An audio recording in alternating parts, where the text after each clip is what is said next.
दोस्तों इमेजिन करो कि थार डेजर्ट राजस्थान से शिफ्ट होकर दिल्ली चला गया और हर साल दिल्ली में धूल भरी आंधियां चलने लगी, पानी की जबरदस्त किल्लत पड़ी और मॉनसून की साइकिल भी एकदम बिगड़ गई। ये सब अरावली के बिना हो जाएगा। नमस्कार दोस्तों, स्वागत है आपका हमारे चैनल टेक्नोलॉजी पे, जहां आज हम आपसे बात करेंगे top 10 super detail fact about Indian oldest mount region Aravalli के बारे में। माइनिंग माफिया से लेकर एंशिएंट हिस्ट्री सब आपको बताएंगे, so watch the video till the end. दोस्तों शुरुआत करते हैं फैक्ट नंबर 10 के साथ। दोस्तों क्या आप जानते हैं कि अरावली हमारी धरती से भी पुरानी है, तकरीबन 1.5 से 2.5 बिलियन साल पुरानी। अब आप सोच रहे होंगे कि ऐसा कैसे हो सकता है, तो चलिए मैं आपको बताता हूं।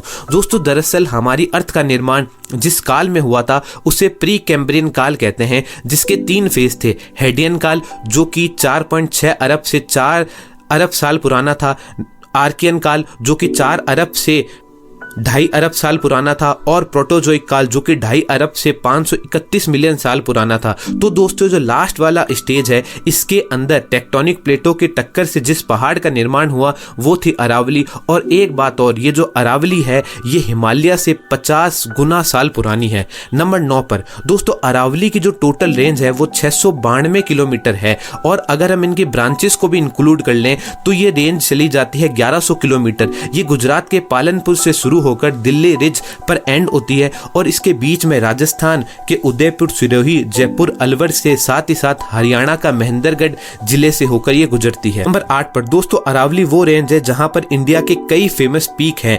एग्जाम्पल के लिए सबसे ऊंचा गुरु शिखर जिसकी ऊंचाई 1722 मीटर है, यहीं पर पाया जाता है। ब्रह्मगिरी पीक जहां पर ब्रह्मा जी ने तपस्या की थी वो भी यहीं पर पाई जाती है, और राजस्थान का सबसे famous hill station mount Abu भी इसी रेंज के अंतर्गत आता है। अब बात करते हैं फैक्ट नंबर 7 की। दोस्तों अरावली रेंज खजानों का एक भंडार है, जिसमें मकराना मार्बल, कॉपर, जिंक और सोप स्टोन जैसी चीजें यहाँ पर पाई जाती है। पुराने समय से यहाँ पर खुदाई चल रही है, और इस खुदाई ने इसे लगभग 90% तक बर्बाद कर दिया है। अब बात करते हैं फैक्ट नंबर 6 की। दोस्तों अरावली बायोडाइवर्सिटी का एक पैराडाइज है, जहाँ पर 200 से ज्यादा बर्ड्स की प्रजाति पाई जाती है। लेपर्ड, स्लॉट बियर, हाइना, नीलगाय जैसे एनिमल यहाँ पर पाए जाते हैं, और सरिस्का टाइगर रिजर्व भी यहीं पर पाया जाता है, लेकिन इल्लीगल माइनिंग ने इन जानवरों से ये घर छीन लिया है। अब बात करते हैं फैक्ट नंबर 5 की। दोस्तों अरावली को डेजर्ट का सुपर हीरो कहा जाता है। ऐसा इसलिए क्योंकि ये साउथ वेस्टर्न मानसून को ब्लॉक करके राजस्थान को एनुअली 300 से 500 मिलीमीटर की रेनफॉल देता है, और अगर अरावली नहीं हुई तो एडवांटेज खत्म हो जाएगा। फैक्ट नंबर 4 दोस्तों अरावली से बहुत सारी पौराणिक कथाएं जुड़ी है, जैसे गंगेश्वर महादेव टेम्पल अरावली में पांडवों ने बनवाया था।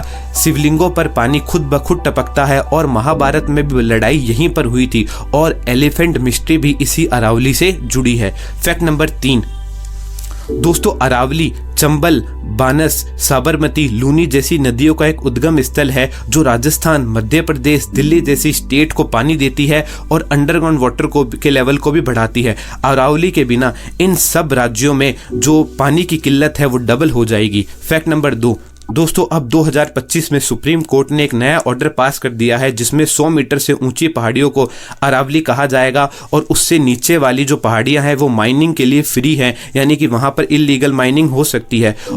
और मैं आपको बता दूं कि लगभग 91% जो पहाड़ियां हैं वो 100 मीटर से नीचे ही है, यानी कि अगर ये ऑर्डर पास हुआ तो 91% अरावली खत्म हो जाएगी। फैक्ट नंबर 1 अगर दोस्तों माइनिंग स्टार्ट हो गई तो 2030 तक अरावली पूरी गायब हो जाएगी, जिसका नतीजा यह निकलेगा कि दिल्ली का AQI 600 पार हो जाएगा, ग्राउंड वाटर 70% तक ड्रॉप हो जाएगा, और हीट वेव का जो टेम्परेचर है वो 5 डिग्री और बढ़ जाएगा। इन शॉर्ट सब बर्बाद हो जाएगा। दोस्तों ये अरावली के टॉप 10 फैक्ट थे। ये बात तो कन्फर्म है कि अगर अरावली गई तो सब बर्बाद हो जाएगा, इसलिए हमें अरावली को हर हाल में बचाना होगा। तो कमेंट करें #अरावली, और ज़्यादा से ज़्यादा इस वीडियो को लाइक और शेयर करें, ताकि और लोग भी इस मुद्दे से अवेयर हो सकें। Thanks for watching.